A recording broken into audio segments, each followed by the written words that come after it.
Yan. Umiyak na po siya, boss. Kasi uwi na siya ng probinsya. Ay, hirap talaga pag LDR. Bukin kita dyan. Yan. Uwi na siya, boss. Kasi kailangan niya na po eh. Ano, binipabay ka na? Bye. Okay lang yan.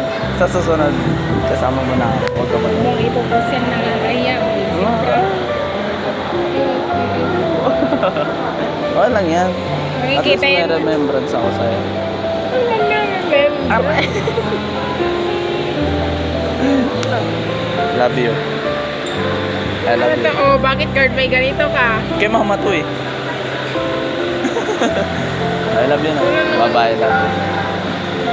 Hindi, joke lang. Love you.